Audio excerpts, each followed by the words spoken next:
into the swing of life, and they were trying to set themselves up. My mother was a teacher. She taught at Kitante Primary School across the valley here.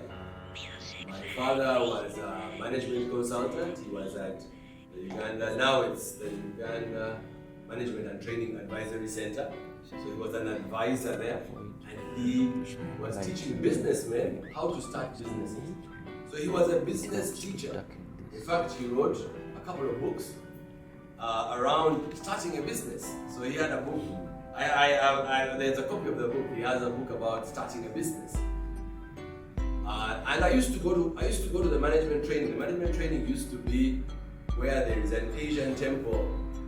There's an Asian temple after Nakasero in the back, where now there is game and ShopRite. ShopRite used to be that whole plot going down, but the top part of it used to be the management training and advisory center there. I used to go to work with him, sit in his office, do my homework there, and it is at this point that, as things turned, that they had to become entrepreneurial to survive. So they became entrepreneurial purely as a survival method. They clearly foresaw that, they were able to foresee that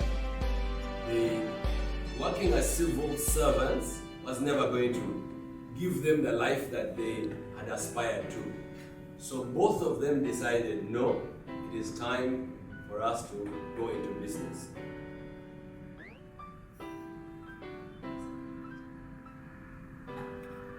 They decided that they were going to go into business for themselves at that time.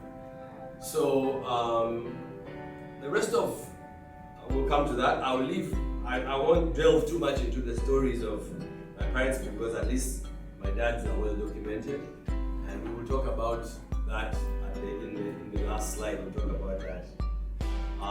So living in an entrepreneurial family now meant that you had to be very, very conservative, because all the business was about capital. We lived in a strange time when there were no dollars. We wanted to import tires, we wanted to buy things. So everything was about maintaining the little capital that we had.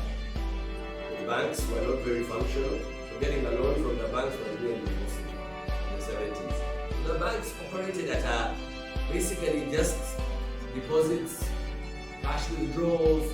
It was a very simple system that they operated. Remember, by then, the foreign banks' presence was very small. And so, again, we lived it was a relatively different time. What does that do to a young person growing up? I think one is you have to be very patient, because what you expect or what you want is not going to be there all the time. So young people, in an environment where everything is present and everything is instant, patience is a problem, it's a challenge. So the environment we grew in was one where you had no choice. You had to be patient. Maybe in a week, maybe in a month there'll be sugar, maybe in a month there'll be bread. Don't worry, just wait, live without it. And so this is growing up in the middle class, starting a business. You have to be conservative, sort of environment. When I was picked up from school, I would end up at what was a budding petrol station at the time to start, and I had to go behind the counter. I couldn't sit in the car and do nothing, so I would go behind the counter, and I would have to help out, sell the commodities, learn, and at that point in time you begin to learn fairly early on. You learn that multiplication. If you're selling oil, if it's 3 of them, you have to multiply. If somebody gives you money, you have to subtract. And slowly, you have a very quick understanding of what you're learning in school and its relationship to the real world. And that is also a very quick mapping process that starts fairly early on, and you start to build a relationship with where you want to go. But fundamentally at the bottom, it means that you start to understand the basics of, do you really want to be in this sort of line of work? And so you sit behind the counter, you help out, you have to go collect the items, do the subtractions, give people change. Sometimes you have to handle customers while somebody has gone to look for something in the store.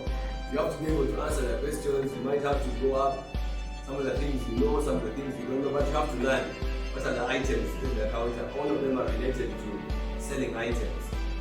And so, growing up in a middle class family in a time of hardship means you are now born, you have now started to grow up in an entrepreneurial family, but you need to make a lot of adjustments as an individual.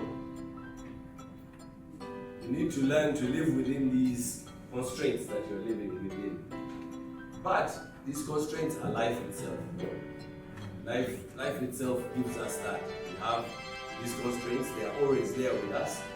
But it is important that how do we pass this on to our younger ones? So I would work every single, I had no shortage of places to work. There are always places that you can go to work.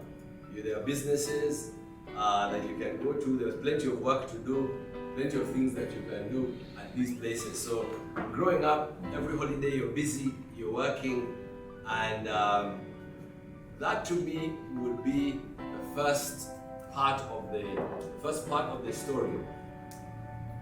But the last part of it is the unknown part of it that leaves you, that forces you to end up having a strong spiritual ground. The part where you don't know really whether you're going to be around in a week, a month. Things are fluid. You end up having to resort to having strong spiritual ground. You have to believe that there is somebody out there who protects you. Forgive me for just narrowing it down to that, but you have to adapt in your mind and start to know, well, you have to get some protection that is bigger than you. That's the first story.